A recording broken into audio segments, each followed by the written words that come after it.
महंगा, पेट्रोल महंगा, सोना खरीदना मुश्किल और अब चीनी को लेकर भी सरकार ने बड़ा फैसला ले लिया है।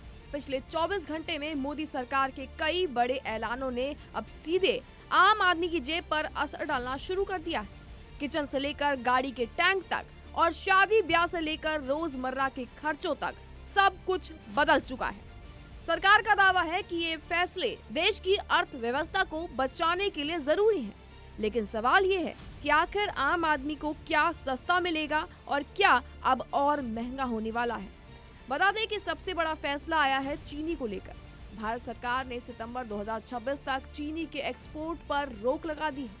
सरकार का कहना है कि देश में सप्लाई कम हो रही है और अगर एक्सपोर्ट जारी रहा तो भारत में चीनी की कीमतों में भी तेजी से बढ़ोतरी दर्ज की जा सकती है। यानी कि आने वाले समय में मिठाई, कोल्ड ड्रिंक, बिस्किट और कई खाने पीने की चीजों की कीमतों पर भी सीधा असर पड़ सकता है। अब बात करते हैं सोने की। दरअसल सरकार की तरफ से लगातार ये संदेश दिया जा रहा है कि फिलहाल लोग गोल्ड खरीदने से बचें, क्योंकि इंटरनेशनल मार्केट में तनाव और इंपोर्ट ड्यूटी के बदलाव के बाद सोने की कीमतों में रिकॉर्ड तोड़ तेजी आ चुकी है। ज्वेलरी खरीदना पहले से कहीं ज्यादा महंगा हो चुका है और लगभग आम आदमी की जेब पर इसका सीधा असर पड़ रहा है और आम आदमी सोना खरीदने की पहुंच से कहीं ज्यादा बाहर होता नजर आ रहा है। सरकार का फोकस अब लोगों को गोल्ड की जगह दूसरे निवेश विकल्पों की तरफ ले जाने पर बना हुआ है। चांदी पर भी इसका सीधा असर देखने को मिला है। तो बता दें कि इंपोर्ट ड्यूटी और ग्लोबल मार्केट की वजह से गोल्ड और सिल्वर दोनों की कीमतों में भारी उतार चढ़ाव देखने को मिल रहा है।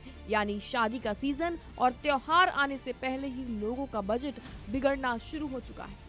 अब सबसे बड़ा झटका जो लगा है वो लगा है दूध सेक्टर यानी डेयरी प्रोडक्ट्स पर।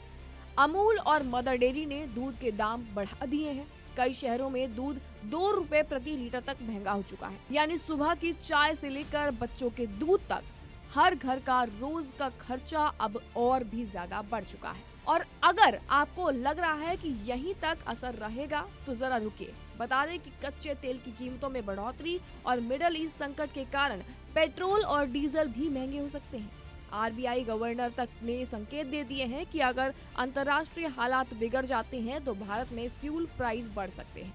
यानी कि आने वाले दिनों में सिर्फ गाड़ी चलाना नहीं बल्कि ट्रांसपोर्ट महंगा होने की वजह से सब्जी, राशन और ऑनलाइन डिलीवरी तक महंगी हो सकती है।